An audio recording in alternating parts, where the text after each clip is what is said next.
Hello, fellow aviators. Welcome to JPL Aviation, where leadership and aviation take off. Today I'm with Mike Tighe, who is a Socal Tracon Controller based in San Diego. How you doing, Mike?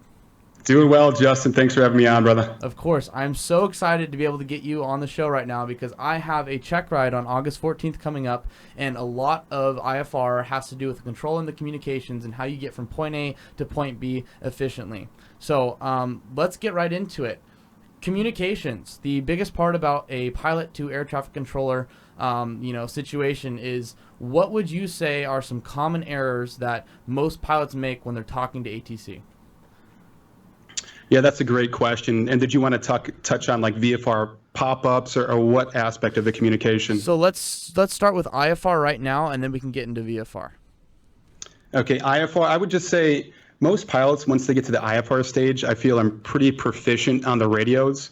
Most of our issues come with the student pilots, like the private pilot types, are aspiring private pilots, which I know you already have that, right? You're working on your instrument. Yes. As far as communications with instruments, I can't think of anything that comes to mind initially except just read back as quickly and concisely as possible. So all you need is your last three of your call sign, November 123, descend and maintain 5,000. You can just say 5,000, November 123. Just give a quick, concise read back. Make sure you're listening up to the radio. And yeah, that's all that really comes to mind with readback errors on IFR aircraft. And just make sure, I think frequency awareness is huge. When there's a lot of congestion on the frequency, and this could be relevant to you soon because you'll be in the cockpit talking with your instructor, your CFI. So you guys will be talking, he's going to be trying to coach you while simultaneously having radio awareness. So oftentimes, and it depends on the controller and their cadence when they speak, but most people, when it gets busy, have a tendency to speak more quickly as well, to try to get as many transmissions out as possible. So, they might say November 123, turn left heading 350, and then someone just reads back 350, Roger. And then they're going to have to make you come back because all the liability is on us. So if you only read back 350, even though I might know, okay, that sounded like that pilot's voice, it could have been the only female pilot on frequency, and I heard a female say, Roger, 350. The liability falls on us to say, hey, verify November 123, fly heading 350. So make sure you just give the call sign, just the last three is all you need, and whatever the instruction was. A lot of similar sounding call signs out there. There's a lot of Skyhawks with Sierra Papa at the end, a lot of Diamond Stars, I believe, that end in Delta Sierra. So if you're flying one of those planes that are part of a fleet, you're likely to run into a situation where there might be 626 Delta Sierra on frequency and 636 Delta Sierra on frequency. So the controller should have some awareness to that and really enunciate, and they should make the pilot aware of this situation, and you as well should enunciate and speak the full call sign, just to prevent any situations where 636 Delta Sierra take a vector along with 626 Delta Sierra, if that makes sense. Oh, 100%. I think you opened up a lot of can of worms there. So let's start let's start dissecting it piece by piece. So first off, situational awareness in the cockpit. I have had some times when you're on a long cross country or something, you're talking to an air traffic controller, and you may be chatting with your instructor. For example, I was on the way back from Santa Barbara on my IFR long cross country, and we both missed a call from the Tracon that was up there because it's like you're having conversation, we're discussing IFR stuff, and you miss something. What is your kind of mindset as a Socal controller when you're calling to a pilot and you know they're on a long cross country and it takes them like maybe a little bit longer to reply? Yeah, so the problem is a lot of air traffic controllers, so probably about, I don't even know the percentage. I know at certain facilities, I ran the numbers, like 30% of us were pilots as well, some commercial. So a small fraction of controllers are actually pilots where they'd see and they'd be able to empathize with the other side. Most controllers, they just think a pilot is sitting there adamantly listening to the frequency and they have nothing else going on, because, and to their defense, to the controller's defense, all they see is a blip on the radar scope. So it's just very transactional and robotic. So when you don't hear, I think there's an inherent response in most humans, especially when they can't empathize with the pilots, on why the hell aren't you listening? That is their first thought. So, 50% of the crowd might get a little snippy with you. I think if you just respond, hey, was that for November 1, 2, 3, or say again approach, they'll be happy to give you the vector again. But yeah, I think a lot of pilots, a lot of controllers don't see the pilot side of that, if that makes sense. They don't realize, like in your situation, that you're flying with a CFII who's simultaneously trying to coach you while listening to the frequency. It's a lot of workload for the pilots, and I understand that. Yeah, 100%. And so the next thing you also did mention, closing that off, was the cadence. I thought that was pretty interesting because I do notice, sometimes when you do have certain, like Niner Juliet Charlie or like, 6-4 Charlie, it's like you kind of hear the Charlie at the end, you don't really hear the whole thing, and sometimes you have ones that coincide, right? You mentioned the cadence of the controllers. Is that something you guys specifically work on to, is that taught, or is that something that you pick up on to make sure that pilots differentiate between numbers? Yeah, enunciation isn't really taught. It's just some people, I work with some people who speak really quick when it gets busy. I think they just get nervous. There's a lot of pressure. And when you're nervous, you tend to do things more quickly, especially with speaking. When you have so many tasks, so many cues in your head of, okay, I have like 5 tasks to do right now, and they all need to happen almost simultaneously. So I need to speak as quickly as possible. Where other folks, when I get really busy, just to kind of keep myself calm, I try to speak as slowly as possible, and it almost sounds condescending, but I get very few readback issues. I speak unnaturally slow, and my cadence is extremely slow when I'm busy, or I try to be. Just so there's minimal readback issues, and like someone who's on a cross country, if I know, like, hey Justin, you've been flying across the airspace for 20 minutes, I haven't said a word to you. If I'm going to suddenly reach out to you, I'm not quickly going to say, hey, November 6 Delta Sierra, turn 10 degrees left, because you are probably deep in a conversation, be like, what was that for us? So I think every time, a lot of yeah, exactly. Like you're going to look at your instructor and be like, who was that for? So I try to be aware of that, and if I haven't spoke out to someone, I'm going to reach out slowly and say, November 626 Delta Sierra, turn 10 degrees left. And it sounds stupid, but it's just effective, and it mitigates readback errors. And I think, honestly, because as a pilot, we kind of have the opposite effect of we have the saturation levels in the cockpit. So, for example, there's a guy out in Palm Springs, and he has a big YouTube channel, and he always says that, his thing is he can take any pilot and he'll get them in the cockpit and he'll overload them with tasks that they have to do to the point where they forget to say their name. And he'll be like, they'll be doing all these tasks, and he'll say, like, I'll make you forget to say your name. He'll say, what's your name? And they're like, I stand by, like, I'm busy doing stuff. And I've noticed in myself sometimes when I was at the beginning stages of my IFR training, trying to fly the aircraft, trying to work the comms for the first time, and my words would actually like start to slow down and slur because everything was moving so fast in my head with the aircraft and trying to, time, turn, talk, twist, tune, right? And when it came to actually like understanding the controller, them speaking slow made it seem like I could understand it a lot easier as well. So I definitely pick up on what you're saying with that. Okay. Yeah, absolutely. And so let's just talk about actually, first question before that. I was talking to someone recently who's kind of like a mentor to me, and he said specifically for IFR flying, the AIM, Aeronautical Information Manual, has a lot of information in there regards to phraseology that is very important. And so I was wondering, what in your training did you incorporate with the AIM, and how is our pilots best to use that to make sure that we are saying the right things with you? Okay, yeah, that's a good question. That's a great question. So air traffic controllers don't look at the AIM at all. It's not part of our curriculum. The AIM, I view it now as a pilot. It's a great source to reference. I view the AIM as a liaison for pilots to air traffic controllers and just the National Airspace System. So yeah, your question is, what was my experience with it on the controller side? The answer would be none. None. Okay. Yeah. Because I know there's a lot of reference, as you said, for pilots to best communicate with controllers. So on that issue, the fun question would be, what are some pet peeves you have about radio communications that people do? Pet peeves about radio communications. So some people, and I notice this a lot. So Justin, let's just say you just departed Long Beach, you're getting flight following, you're going on a little cross country down to Montgomery Field. So Long Beach Tower, you're clear for takeoff, you're on the upwind, they say contact departure. You hit the frequency without even seeing what's going on the frequency. You immediately hit the pickle switch right on your yoke, and you start transmitting. Approach, it's 626 Delta Sierra, we're off 600.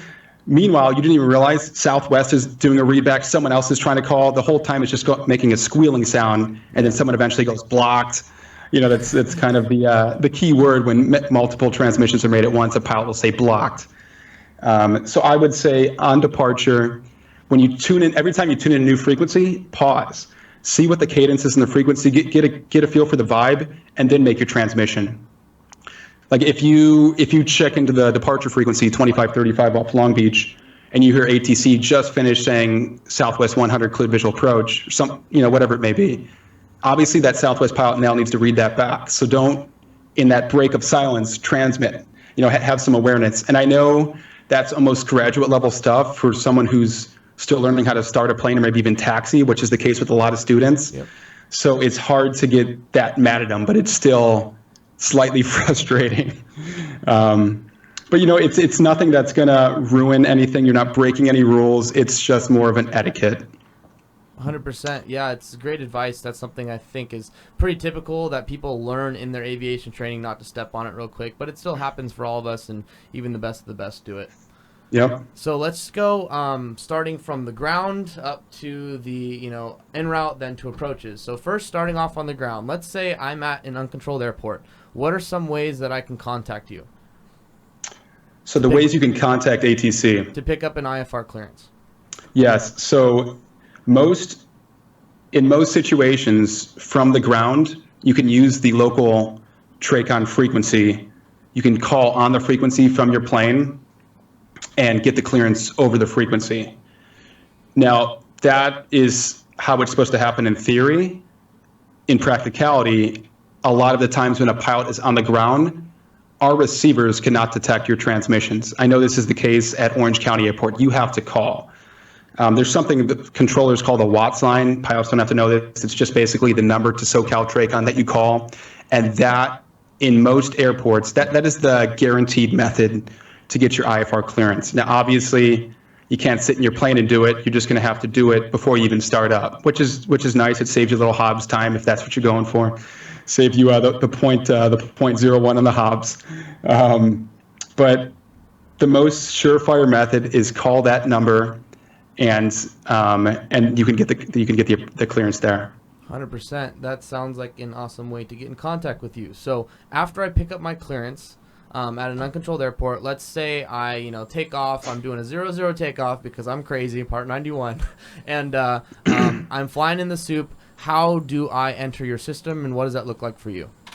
Yeah, that's a great question, and there's so many dynamics here.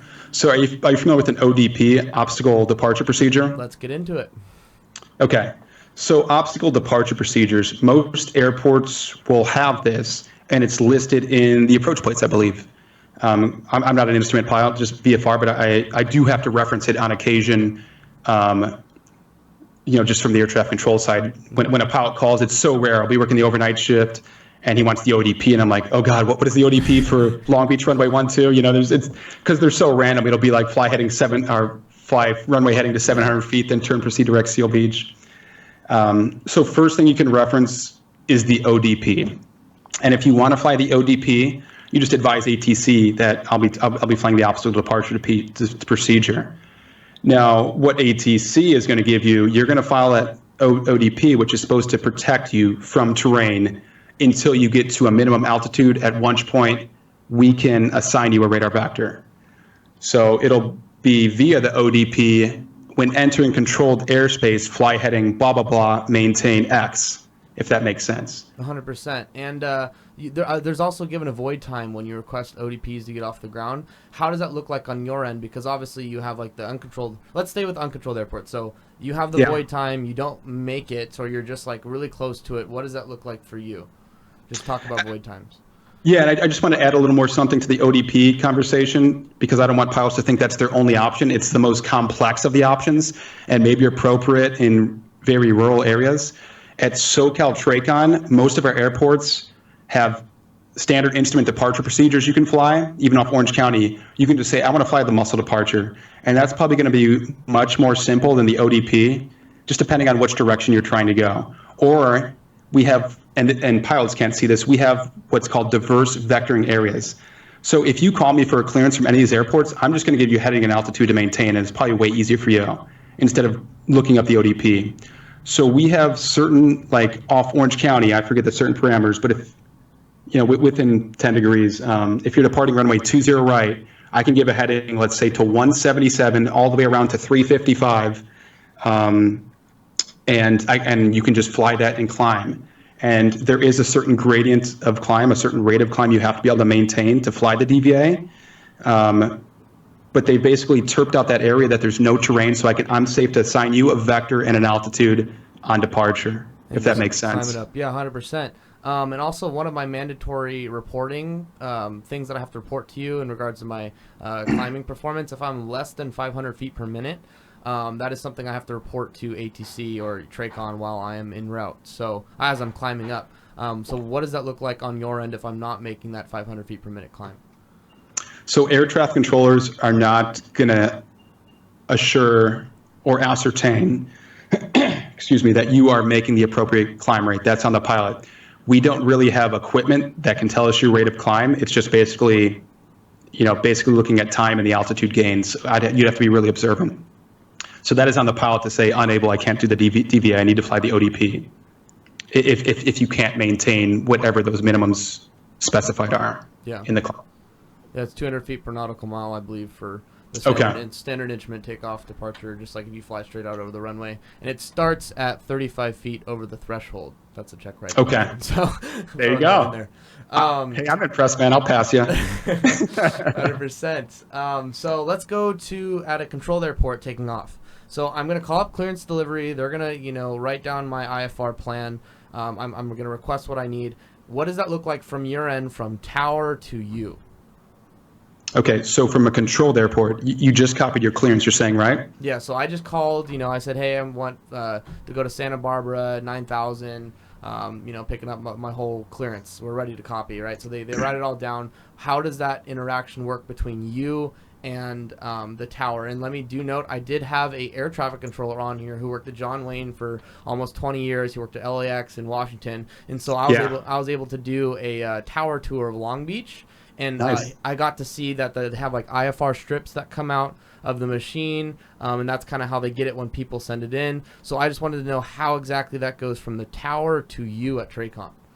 Yeah, that's a good question. So when you're talking to clearance delivery, maybe it's not obvious, I guess as a pilot you don't need to know this, you're talking to someone at the control tower when the control tower is open. So you're not even talking to someone at the Tracon. It's someone up in that tower you see at the airport. You're speaking with them. Then they switch it over to ground, who switches over to the local controller, the tower controller. Now, how that interacts with the Tracon. So when you file your flight plan, we get a flight strip that pops out 30 minutes prior to your proposed time. And then it's also in our flight plan list on our radar scope. The sectors are getting so busy that we don't really have time to look at your flight plan. Like we don't really look at the strips most of the time because it's just too much volume to take your eyes off the scope and start digging through flight strips and looking at paper. So we have a flight plan list on our radar scope, and that provides very rudimentary information.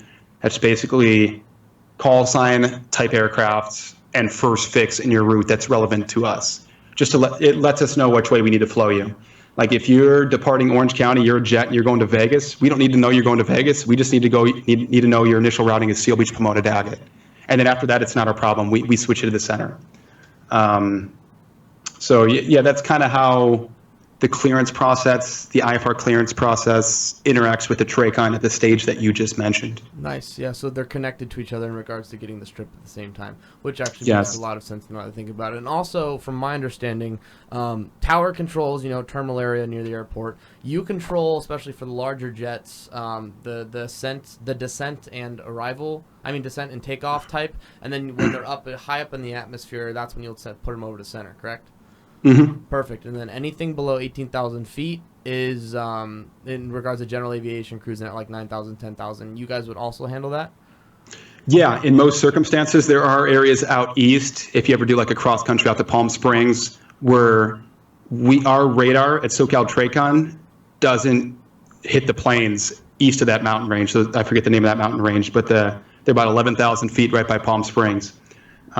So that's LA Center that you'll be talking to. In most circumstances, you'll be talking to Tracon when you're near a major airport, below 15,000 feet.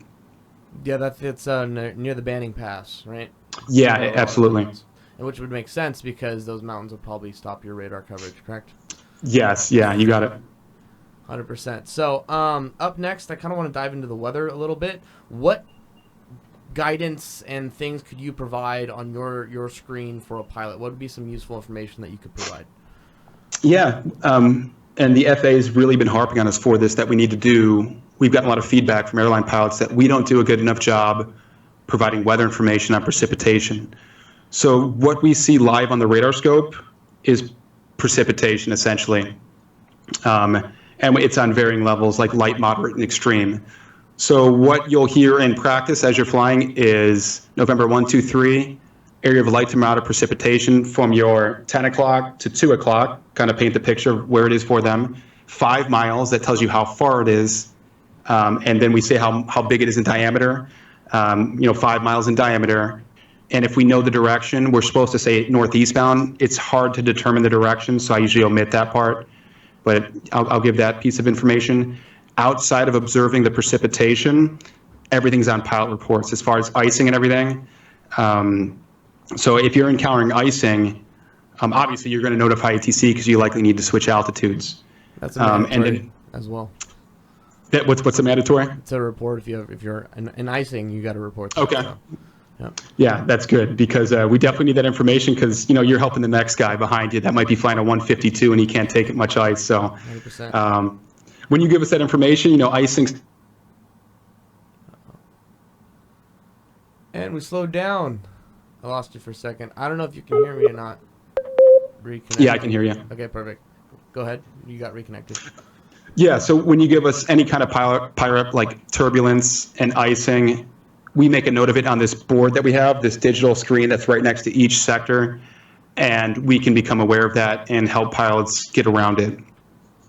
Cool. Yeah, that sounds like something very useful for pilots in flight. Obviously, flying in SoCal, I have not yet encountered that because I don't have my IFR rating yet either. So any days where it's going to be super rainy here, usually the ceilings are not flyable. Yeah. So, interesting. And also, just like a really random question I thought about, hard to hear radios. So how do you deal with people who just have radios that are super... I hear sometimes you guys will respond to things that I'm like, I had no idea what the heck that pilot just said. Yeah. So I was wondering like what your kind of thoughts are on like hard to hear radios. Yeah. I'll try to work with the pilot if it's manageable. If it's clear but kind of weak, maybe they just need to move their boom a little closer to their mouth. They have a boom that's pointing sideways, that's pointing at their passenger. I guess the mic, not the boom, but the microphone. Boom is like a term we use if your microphone's not near your mouth. I think a lot of times this happens in practice, and it may sound kind of like rude, but if I hear a pilot come off an airport and their radio's broken, sometimes I can understand what they're saying, but barely. I'll just say unreadable because I don't want them to think that if I even respond to them, they can just keep flying and causing problems all the way down to wherever their destination is. So it kind of just forces them to land and fix and troubleshoot the radio issue. Interesting. Yeah, and also mode C altimeters, and obviously with the ADS-B out, how does that look for you guys now compared to before the ADS-B mandates? Yeah, that's a good question because a lot of pilots think we enforce the ADS-B. We do not. So if you don't have an ADS-B, ATC is never going to notice, and they honestly don't care. I know we work for the FAA, so you're like, oh God, these FAA guys are going to snitch on me. Because pilots often ask, hey, can you do an ADS-B check for us? The real true answer is no, we cannot. Yes, I can see it, but I'm not legally allowed to verify it. So I just usually say no, because I don't want the pilot to think I just gave him an official certification. He has to go to the website. See, the more you know, right?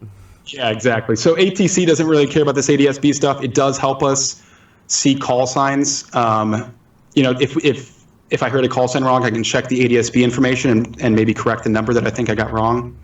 But outside of that, yeah, ADS-B hasn't really affected the job much for us. Okay, cool. So let's dive into more of the en routes type scenarios. I'm taking off out of John Wayne. I'm headed down to Palomar, and I'm flying on the Victor Airway.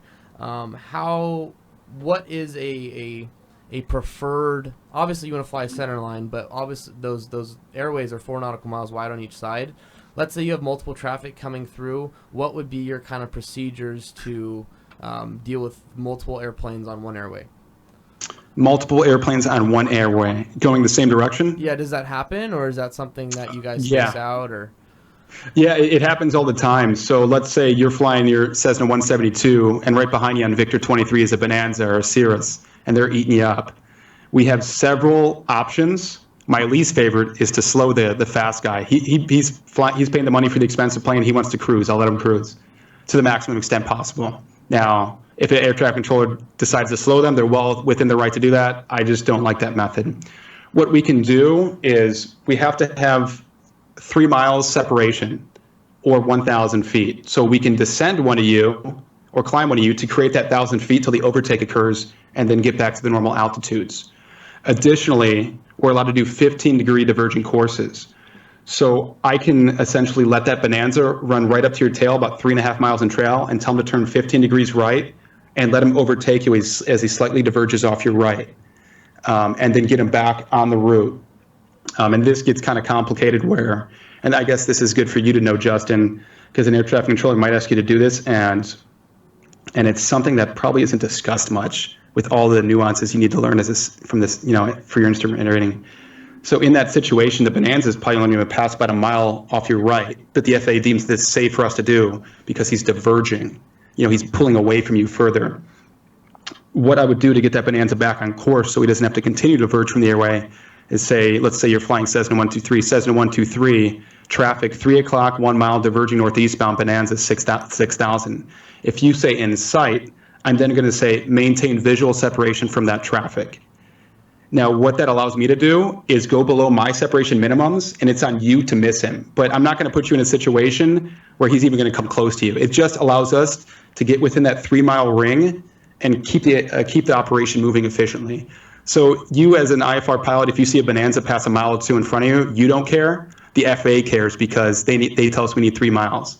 So when I say maintain visual separation from that traffic, or the air traffic controller says that, this is where a lot of new pilots get it wrong. You need to read back with your call sign and verbatim what they said. Roger, November 123, I'll maintain visual separation from the Bonanza, and then we're good. Which makes sense because as soon have as you you heard get that? in sight, yeah, that actually sounds. I think I've been in that type of situation before. Because as soon as you get them in sight, your minimums go down, correct, in order for distance wise, and you can maintain the separation. Yeah, and so then I can get rid of that 15-degree diverging course, get that Bonanza back on his merry way to Camarillo, wherever he wants to go, because he's probably like, hey, why are we on this stupid vector? So cool. Just need the pilots to help us out with a good readback on that. Good readbacks are always necessary in IFR flying, so I appreciate that. So up next would be just random funny question. Whenever you see pilots flying, like say for example when I'm first starting my training and like here's the Victor Airway, right?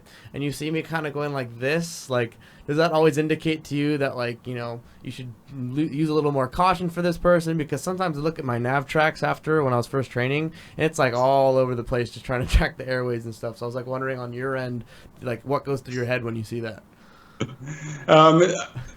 It depends on each individual. If I have nothing going on, if it's dead, I'll just let you zigzag all the way to Monterey. I don't care. Yeah. If there's a lot of traffic and might cause me a separation error where you're zigzagging might cause me to lose that 3 miles, then I might just bring it to your attention like, hey, fly this heading to join the airway, please. I need you established. Nice. But otherwise, I'll let you zigzag as long as you want. Sounds great. In regards to vectoring, that's another great topic to talk about. If I am en routes and at what point do you usually give vectors as opposed to actually flying the approach?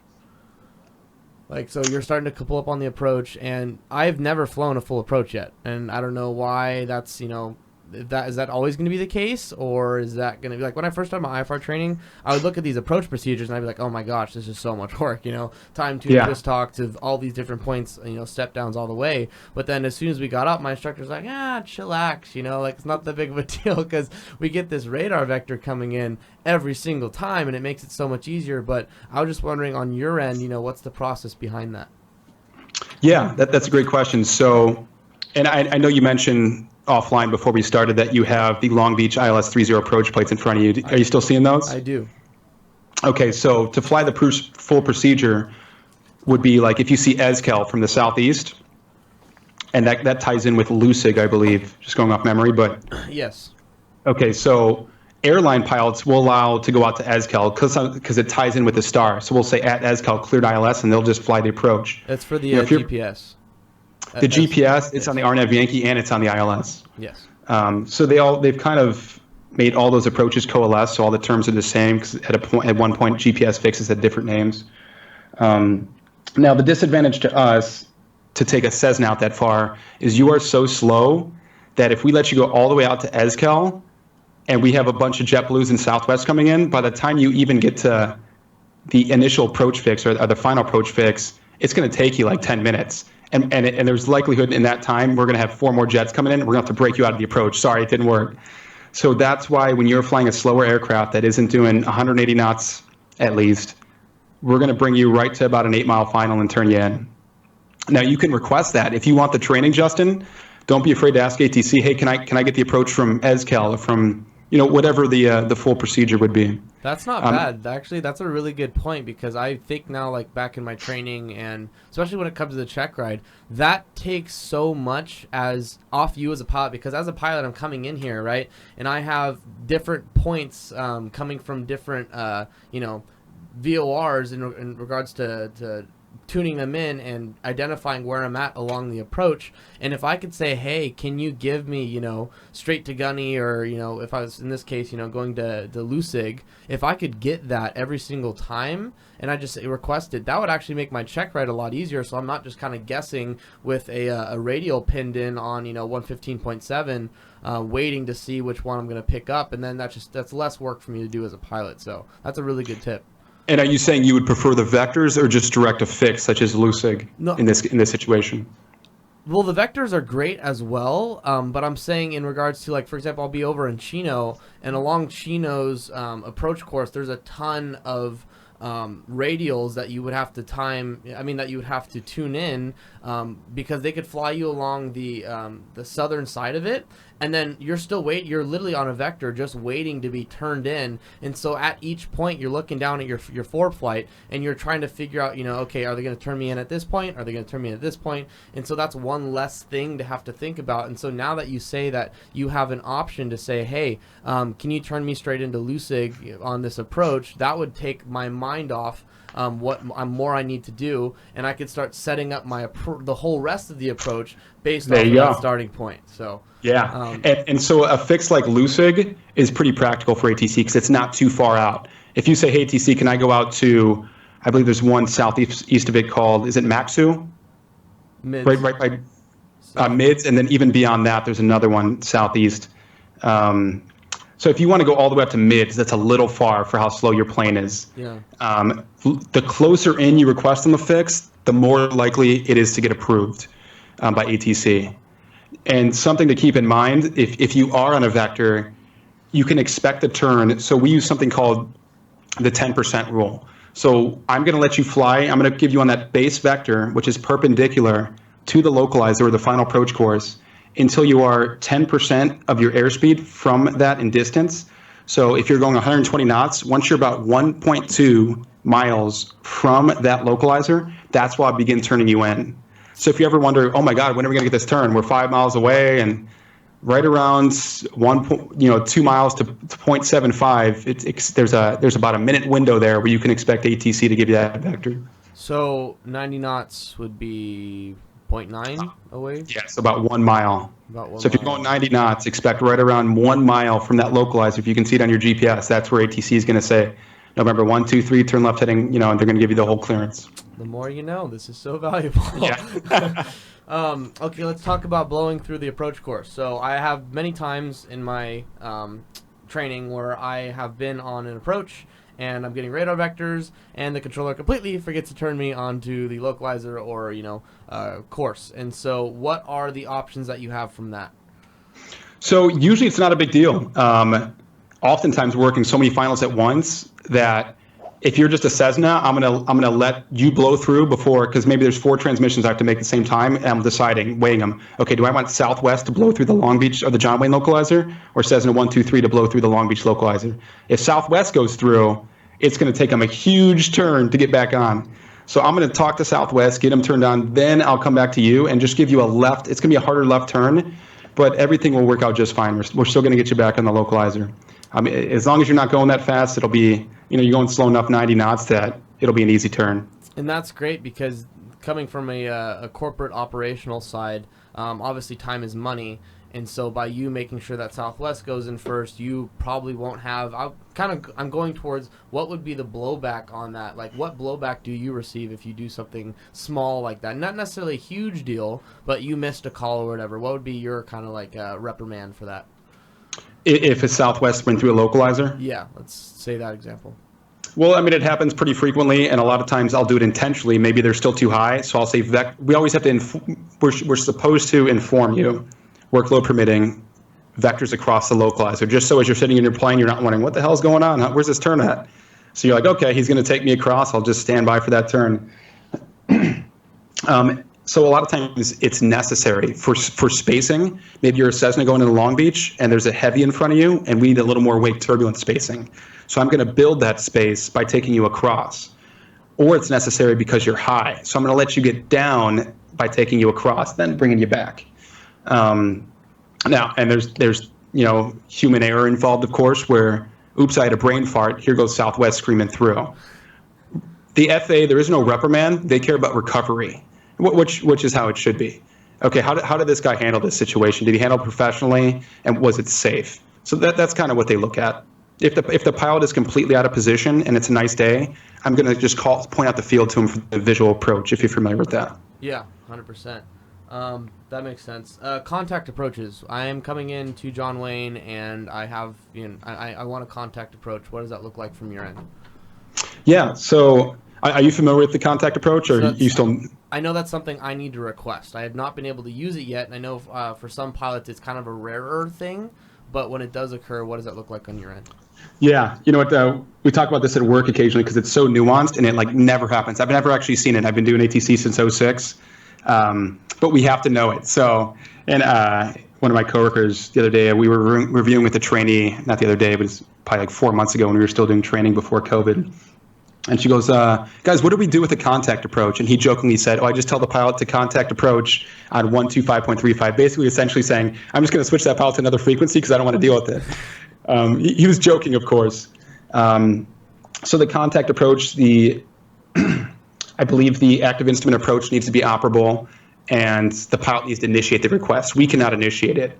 So where I've seen it, I worked at Naval Air Station North Allen when I was a Navy Air Traffic Controller, and where it could work in practice, if you could visualize Coronado Island, and I know you're in Orange County, so maybe you're not familiar, is maybe there's a visual reference on the ground that runs right up to the runway. Let's say Orange County, and I know this isn't the case with Orange County Airport, but just work with me. Let's say there's a train track that runs right up to the runway and goes right around it. And you say, well, I can't see the airport, but I see that train track, and I know if I follow that train track to the runway, I can get into this airport. So you say, hey, request the contact approach. And then ATC has to determine if they have their requisite requirements. And that's kind of my understanding of how it works. And that's how we would approve it, yeah. All right. Super random, but it's good to talk about. No, it's a great question, and I think a lot of pilots are probably really confused with it too, just as much as air traffic controllers, because it never occurs. It's super rare. I was listening to a podcast, and the guy was saying that, all my 18 years of flying, and I finally got to use one, and or I was in a situation where I could have used one, but I didn't, because it's just that rare. So let's bring up our approach parade again here at Long Beach ILS Localizer Runway 30. As a pilot, I'm looking at my missed approach. I'm looking at my step downs all the way in. Let's talk about these step downs. Well, actually, this one's pretty simple. It's just gunny at 1,600 feet. But let's say, for example, what does it look like on your end? What is a good altitude for the pilot to maintain? Because obviously I'm supposed to be at 1,600 or above on this, but oftentimes during training and stuff, you blow through that on the bottom on accident. Yeah. So what does that look like on your end? Yeah, so if you get too low, I'll address that first. So there becomes a situation, and this is where our phraseology can get confusing to pilots. And I don't like the way the FAA has us word this. Our phraseology is written by lawyers, just for legal reasons. So we have to say low altitude alert, check your altitude immediately, and then we have to give a minimum altitude in the area. We can use the final approach fix altitude, which would be the best option, or we can use the minimum vectoring altitude, which in that area is 1,600. So that's how we would correct you, to alert you, hey, you're getting kind of low. Are you okay? Are you And then most of the time the pilots will just go, oh, Roger, yeah, we're correct, and no big deal.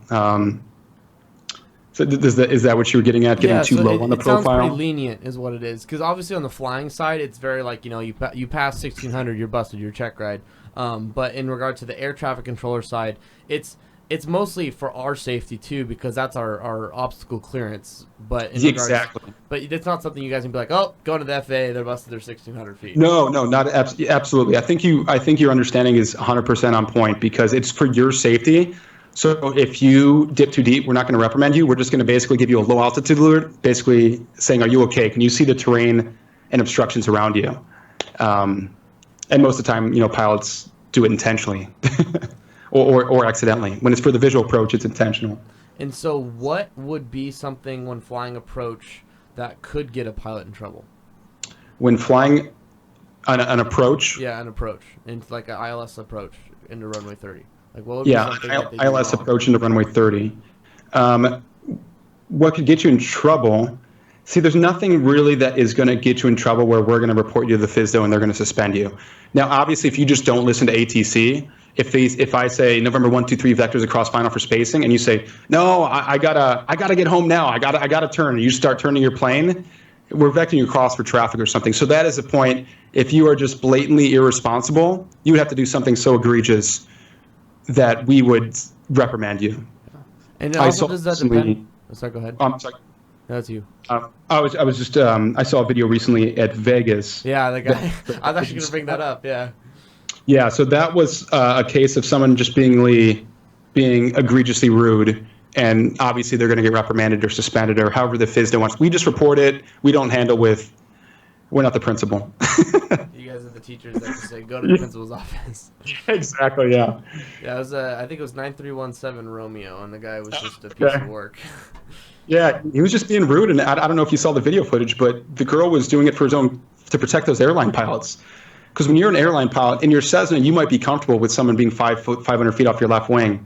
But when you're flying a plane with 200 passengers, you don't want a Cessna 500 feet off your left wing. You don't feel good about that. You don't know who that guy is. So they're going to get a TCAS resolution or advisory likely. 100%. And I do note on that audio that came up, the air traffic controller, he was in Class B airspace. He was violating like for 100%. And it sounded like she would, if he would have responded politely on the first one, she just said exit the airspace or whatever, like he would have been fine. He would have just left Class B and everything would have been okay. And the controller would have been like, see ya, a-hole. But the point is that, it sounds like when people talk about air traffic control in any sector, a lot of it is just to help the pilots, from what I've understood, and get them from point A to point B safely. Yeah, we're not here to get the pilots in trouble. Obviously, if someone's doing something wrong, I do want to notify them. We'll do what's called a browser warning and make them call the Tracon. And it's not to get them in trouble. Like, I don't even know where this information goes. It's just basically to call them and say, hey, were you aware that you didn't have your mode C on, like right by the Bravo, and what the problems that could cause? Like, pilots can't see you on the TCAS system. So it's just to make that guy aware, and usually they're just like, oh, cool, sorry, man, I wasn't even aware. So that's usually how that conversation goes. Yeah, we're not here to get anyone in trouble. Perfect. Yeah, that's something that I've always wondered too, is what happens after you get the phone number. But most of the time it might be just to the Tracon, so that's okay. Hopefully, if I ever mess up, hopefully not, knock on wood, I might end up talking to Mike or something. So, next question, the MSAs for approach plates coming in. What does that look like on your end? How do you keep those in perspective when you have a plane coming in on approach? Yeah, so ATC doesn't care about MSAs. We care about MVAs, minimum vectoring altitudes. So that is the lowest altitude we can take in assigned vectors, and that's our principal concern. Interesting. So yeah, because as pilots we have MSAs, and that's for our obstacle clearance, and it's off of a VOR in this case at Long Beach. So, and I think MSAs are significantly higher. Like, what are you seeing off Long Beach there for the MSA? Between 050 and 140 from Seal Beach, it's 4,400. And then to the northeast, it's 7,700. To the southwest, it's 2,000. Oh, just kidding. I totally flipped this wrong. I was reading it backwards. So to the northeast, it's 2,800. To the northwest, it's 6,900. Southeast is going to be 4,400, and then southwest is 7,700. So Okay. Do the MSAs have a specific distance from the VOR where they like 25 change in nautical altitude? miles. It's Oh, out to just- 25 nautical miles. Okay, so it's very generic. Gotcha. Yeah, our MVAs are lower than that because they're more specific. That makes sense. They can change like every mile.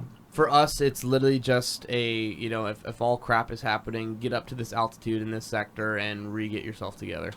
Yeah, that's fair. Perfect. So I think that should be good. We covered altitudes. Speeds on approaches. Say for example, 90 knots, I'm flying. That's my typical for a Cessna 172 coming in on this approach. I'm pushing 100 or 110, or on the other side, I'm 70, 80. What does that look like for you on your screen? So we see your ground speeds. Obviously, you're referring to true airspeed, I'm assuming, because that's what you're seeing on your needle. Yes. I know you can see ground speed now with GPS equipment, so you can reference that as well. So yeah, we see your ground speed on the approach, and it's obviously differs from your true airspeed. Because I'm going to report to you at if say for example I'm not able to meet 120 knots on the way in, I'm say, hey, I'm only getting 90 to 100. What does that mean to you if I report that to you? Yeah, you don't need to say anything. A lot of times, like you're flying into Long Beach, we have Boeing 737s and Gulfstreams flying in. So I'll ask you maintain, or even if there's just a 172, 180 horsepower behind you that's slightly faster. Yeah. Hey, and you're the 160 horsepower guy that happened to be in front. Maintain 100 knots to gunny. I'm basically just saying, I can give you a speed to gunny, and then beyond that, you can go as slow as you want. You can basically go to final approach speed if you want. Wow. But I'm just ensuring my separation until that point, and then what you do beyond that point isn't your problem. And if you can't do that, it's on the pilot to say unable. I can give you 90. Okay, thanks for letting me know. Interesting. Yeah, it sounds pretty straightforward. Good information to know. So since we're still on approaches, VFR practice approaches, what do you have a different approach to those, or kind of like what is the mindset in regards to actual IFR to just a VFR practice approach? Yeah, no, that's a great question because the mindset is the complete opposite of IFR approaches. IFR are priority, and IFR is what can get us in trouble because we have separation minimums. VFR, we have no separation minimums. So a lot of times the frequency is so saturated, and we only call traffic to VFRs on a workload basis. So if the frequency is highly saturated, pilots need to keep their head in a swivel because we'll make traffic alerts as we can, but sometimes there's other transmissions going on the frequency from new pilots checking into the frequency that I can't even go out and say, hey, look out, November 123, basically traffic alert, and the whole phraseology there. So yeah, VFR practice approaches is a completely different dynamic, and that is the first thing to go if I feel like I'm falling behind in the sector and it's becoming too much. I'm at my capacity. I'm going to cancel all the VFR practice approaches and get things back to the basics until I get caught up. And we don't provide any separation on those. Really, there's no 3 miles and 1,000 feet, so they can. Yeah, exactly. 100%. Put your 3,000 feet behind another Cessna, and it's legit. It's good to go. Yeah. So as a first instrument training pilot, I was always nervous to call up for VFR approaches. What phraseology would you recommend using? Say I'm coming into Long Beach here out of John Wayne, and I want to pick up a VFR practice approach. How would you prefer us to call and say that? So if it's your first call with ATC, let's say you were maneuvering down by, the Long Beach practice area, down by Point Furman, and you're just with your instructor, you're not talking ATC yet. The instructor says, all right, let's call up ATC and shoot a practice ILS Long Beach. The information we need from you is call sign, type. We don't need your equipment suffix. Most pilots give that. We don't do anything with that information. So I'm sure your pilot is your instructor is gonna make you give it, but you can tell him I said we don't need it. Yeah, sounds good. He probably won't listen to me, but or you since you're a student. We don't need the equipment suffix. We don't even listen to that in most circumstances. So call sign, type aircraft, and your altitude and your intentions. We need your altitude because we need to verify that what you see yourself at is what we see you at to make sure your transponder readout or your mode C readout is correct. We have a 200-foot variance we're allowed. So if I see you're at 2,900 and you see 2,600 in your equipment with the altimeter set correctly, then we can use that. So it is important that you give your current altitude. I feel like people are going to be able to relate to this, student pilots who hear this. So whenever I would be leaving John Wayne in my private pilot days, every time I would turn over to 125.35 on, leaving the airspace, they would always go, report your altitude. And I would always get so anal about my altitude. For example, they go up like 2,400 and I'd be like 2,350. And then I'd always think oh man, they're going to know I'm off by 50 feet. Yeah. Or that makes sense now that you say you have a 200-foot clearance. And so if I'm off by a little bit, it's not going to be that big of a deal. Yeah, we don't see 25 feet, 50 feet. It's just in hundreds, so Perfect. We don't see that. That's just that the little anxieties that you don't know when you're starting your training, that's a big relief. So, yeah. Anyways, so I think that kind of clears it up for approaches. I think I covered everything that I needed to. Any other points you would add for an approach that I should know coming in? Anything on the missed approach, for example, that people should know, or? The one thing I would say that's I'm going to rant a little bit here, but you don't need to constantly, when altitude is your discretion anytime you're VFR, unless ATC, when you're VFR flight following, unless ATC says November 1, 2, 3, maintain VFR at 4,500. Okay, now don't change altitude unless you see traffic or terrain. You're still VFR. So if you see someone oh my God, the frequency's busy, maybe he forgot about this guy I'm about to run into. Obviously, don't just stay at 4,500, dip or dive, whatever you need to do. But the main thing is you don't need, if you're not restricted, you don't need to say, hey, we're at 3,000, climbing to 4,000, just a random call. We don't care. It's a good it's good if heads up if it's slow, but change altitude as much as you want. Go all the way down to the lowest altitude you want, all the way up to stay outside the Bravo, but change altitude as much as you want. We'll dodge you. Even in controlled airspace? So in controlled airspace, in Bravo Charlie, in Bravo that changes. Okay. But if you're just out in the practice area, too often recently, the frequency's been so congested, and what's making it even worse is pilots notifying me every time they're changing altitude. And I kind of make a general broadcast, just so no one does it. I say, attention all VFR aircraft, altitude is all your discretion. You don't need to check in. Just to keep the frequency under control, because if a crew hears another pilot doing it, and I say, Roger, I don't want everyone to think they need to do it too. So you can descend and climb as much as you want. When I'm flying, I will just if I'm level at, let's say I'm flying from Santa Monica down to Montgomery and I've been cruising at 5,500. Before I start down, I will just give a general call, approach 1, 2, 3 descending, and I'll start down. Just so it kind of to help me out, hey, is there someone right below me? Just to give them a chance to scan the scope real quick. I won't ask, just to give them room to say Roger, or hey, there's someone right below you, don't descend. 100%. Yeah, that makes sense, because that's what the frequency at the practice area is for. Yeah. I hear it all the time, and even my instructor back in the day telling ATC, we're going to be doing stalls at 4,500 feet. Yeah, don't care. Okay, cool. Sounds good. Very good, valuable information to know. So that covers, for the most part, approaches and last points. So let's go to emergencies. This is our big topic. You doing okay? All time-wise and all that? Yeah, absolutely. Perfect. So emergency procedures for general aviation aircraft. We're just going to stick in the GA category here. So we're going to talk about services that can be provided for different situations. We're going to get into lost comms, low fuel, your airport landings, off airport landings, engine out, fire, basically all the different types of scenarios that you can think of, and kind of your input on it. So first I wanted to start off with an example that my CFII currently experienced, and he was wondering what your input on it would be. So he said, we took off out of Fullerton. We were VFR climbing over Ontario when we started to experience engine roughness. We were 8 miles out from the airport, Fullerton, and started to experience a partial loss of power. So what would be your protocols in this situation? Okay, so from a pilot's perspective, I want to touch on that because you already know what to do as far as aviate and navigate.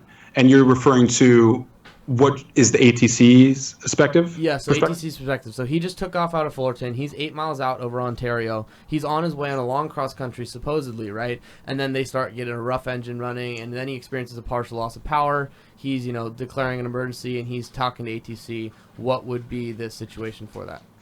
Okay, yeah. So I would say the first thing, let's say the frequency is really congested. You're having rough running engine, you declare an emergency. Be as proactive as possible and don't wait for ATC to reach out to you. Start aviating and navigating immediately. And if you can't get on the frequency, squawk 7,500. We'll immediately see the emergency transponder come up, and we know basically when I see someone squawking emergency or they're an emergency, I get all planes out of their way. You're number one, no matter what. Over airlines, anybody. even medevacs, whatever it is, president, you're number one. So our perspective is we have this tool where we can see where the nearest airport is and the runway length. So if you're en route, and I know most GPSs can do this as well. If you need that information, so at Socal Tracon, we can pull that up. Outside of that, the minimum information we need is pilot's intentions, aircraft type, and call sign. We already have that, so you don't need to provide that, and the nature of the emergency. So what is the nature of the emergency, and what are your intentions?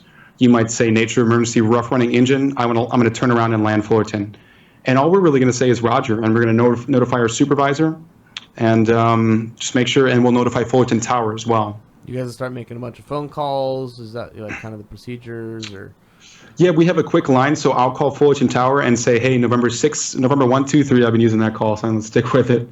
November 123 is reversing course coming back to you guys. So now they can start planning, and hopefully, that aircraft that's on the downwind, maybe they'll extend them to follow you, but they can do everything in their power to make you number one and no undue delay, essentially. Perfect. Sounds like a good situation for any pilot if they got it. Hopefully Mike's on the radios, right? Cool. So, engine out, specifically an engine out. Does the procedure change much in regards for each emergency, or is it kind of just, situational awareness for the controller and doing anything that they can to help, or just a brief overview of emergencies? Yeah, so the process is the same funnel that it goes through in the previous scenario. It goes through this. What are your intentions and what's the nature of the emergency? When you say engine out, I mean, obviously you're landing, I don't know where you're going to land. The nearest spot, right? Could be the 405. Hopefully not, but worst case scenario, or the beach. We've seen that. Yeah, so we just get the pilot's intent, nature of emergency. When it's something that severe, that's where we pass it on to our supervisor, because we have to keep working on their planes, so we can't stop what we're doing, but they have the ability, because they're more administrative, to start making calls to, hey, if this guy's going to, if you're landing on the beach, we maybe want some paramedics there or something, to assist you on the ground. A phrase that we'll usually say is, do you require any assistance too? Rough running engine. Is there anything we can do to help? Is when we say that is what we're asking. And being a pilot as well, you probably have a good perspective of, sometimes I'll hear, from these like captain reports or stuff, that ATC was actually able to help pilots, say for example, with your piloting experience, be like, hey, did you check the mags? Like, did you, yeah. Put your pilot input into it as well? Yeah, I've been told I shouldn't do that. There was a guy who had a hot engine the other day, or his engine temperature was a little high, his oil temperature. And part of me wanted to ask if his mixture was too lean, but the FAA doesn't like us doing those kind of things, even though you would think it would help the pilot, because I know a lot of these guys not that I'm the most experienced pilot, I'm just a private pilot, but maybe I have more experience than the guy in the frequency and I can help him. But unfortunately, it's more of a liability thing. I don't think they want us to give us much guidance. They haven't said directly, but it's not in our protocol. Oh, really random, just popped in my head. Like the start-stop turns, trying to figure that procedure. No gyro. No gyro, right? Perfect, that's what it was. No gyro coming in, that's check ride stuff. I would just request hey, my gyro went out, can you give me start-stop turns? What's kind of your procedure for that? Yeah, in the military we used to train this a lot, because it was those planes are so crappy. It was more common, and the pilots were forced to train it more. They would request no gyro approaches. Basically, what we're going to do at that point is initiate the no gyro vectors, and we'll say turn left. At that point, we expect you to turn 3 degrees per second. So we're going to count in our head, like, okay, he said he's on a 300. I need him on a 270. 1 Mississippi. It's really complicated. Last time I did it, I told him this guy was zigzagging all over the place because I wasn't too proficient. And then we're going to say stop turn, and we'll try to anticipate maybe 2 seconds early stop turn. It's not an ideal circumstance. If it's bad weather, we'll do what we can to get you on the localizer. In that situation, without gyros, preferably, we can just say proceed direct Lucig or something to intercept the localizer, so we can eliminate the vectors. Now, if you don't have RNAV, then we have to work with the vectors and do what we can. Preferably, we get you below the cloud layer, and you can cancel IFR and go on your merry way VFR back to Long Beach Airport or wherever. That's the ideal situation. Pulling resources, PIREPs potentially to get those cloud bases. And exactly. Bases is probably the most common PIREP we ask for. What are the cloud bases? We'll ask pilots a lot when it's below 5,000 feet. And so we can get some pretty specific information, around Huntington Pier and wherever. Nice. Yeah, it's pretty straightforward, and That just hit my head. So, anyways, cool. You banged your head on the mic there? What? Did you just hit your head? Is that what you said? No, I said it popped into my head just randomly. Okay. So I was like, oh, I got to get it out before I forget it again. I thought you doinked your head on the microphone. Oh, no, I'm good. Low fuel. So when I'm declaring, hey, I got minimum fuel, obviously, in our perspective as a pilot, we go, ATC is just going to give us a little bit more expedited handling. What does that mean for you on your end? Yeah, so there's minimum fuel and emergency fuel. So minimum fuel, you're not number one, like in the emergency situation. It's just no undue delay. So we shouldn't be spinning you, but if you're min fuel, I'm still running air carriers in front of you. I'm just keeping the operation flowing. We don't deal with this too much. I dealt with a lot with fighter pilots. When I was in the military, they'd come back min fuel just because the way the missions were run. They had 4 hours of fuel, and the Air Force would make them fly for 3 hours and 50 minutes, and they always came back min fuel. So it's very rare. Now, emergency fuel, if you're very uncomfortable, make sure you pilot state emergency fuel. Don't say minimum if you feel like you have 5 to 10 minutes left. I'd say when in doubt, bust that E word out. Just say emergency. You have nothing to lose and everything to gain, right? Except paperwork. Yeah. You know what? And I always assume there's a lot of paperwork. One of my coworkers who's a pilot had to declare an emergency recently because his gear was stuck up. And I've heard stories where people just landed, taxied back to parking, and there was no we don't make you fill out any paperwork that I'm aware of unless management does. So I've heard situations and stories, and I could be wrong, where pilots declared an emergency, they just land, taxi to parking, and that was it. So I think a little paperwork is worth it if it's, putting you in a safe situation. 100%. Yeah, that's another side of. I eventually want to get a FAA guy on here and talk about all that fun getting in trouble stuff. So yeah, you need to get someone from the FSDO on there, right? I probably should. That'd be a good person to contact. So, but anyways, last emergency procedure would be lost comms, the famous 91.185, right? So we have our Avenue F and MEA as a pilot. For what we're supposed to do when we lose our comms. So I'm squawking 7600. I'm on a flight plan to Santa Barbara. What would be, obviously I have my assigned first, what you've given me, and then I have my vectored. I gotta remember all this stuff, vectored, so whatever vectors I'm on. Then I have my expected, once I lost those comms, and then I have my as filed. So it's kind of like the degeneration in that order. And that has to do with my navigation. And then for my altitude, it's the MEA, which is like your minimum. This is the fun part. Expected, and then assigned. Right? I'm trying to think. And so, what does the lost comms look? I probably just butchered that, and I got to study that more. But you know what, Justin? I think you just nailed it more. I bet if we randomly quizzed a pop quiz citation pilot that's been flying 10 years, what is the protocol for lost comms? I bet you gave a better response than they would, because that gets lost, right, over time, and it's hardly ever reviewed. And the reason I came to that assumption is because I've seen it in practice, and no one ever does it right. Half the time, people don't even squawk 7600. We just know, okay, this guy hasn't responded to us. First, we reach out. You don't respond, we try and guard. We'll ask you to ident. Maybe you're receiver only. You can hear us, but your transmissions aren't going out. So that we can work with. We'll just have you acknowledge with an ident on every transmission. Turn left heading 170, acknowledge with ident. Then you push your ident button and turn. That's manageable. Now, complete no radio situation, that is where most pilots do it wrong. And we had one recently, about a week or two ago. I was working, pilot was coming into Orange County, radio failure. It was a smaller jet. And he was flying the KO arrival. I know you probably don't have that star in front of you, but it's from the Northeast, and it ends at Seal Beach. So he starts holding over Seal Beach and maneuvering at 8,000. What we're thinking from the ATC side is we don't know what this guy is going to do. Unfortunately, they don't have that checklist memorized like you do. Yeah. And it's not predictable. So I just view it as this plane is basically rogue, get everyone out of the way. So I'm working the Orange County final, John Wayne Airport final. I'm coordinating with the feeder sectors, the other air traffic controllers that have the planes coming in, and I'm telling them to hold them.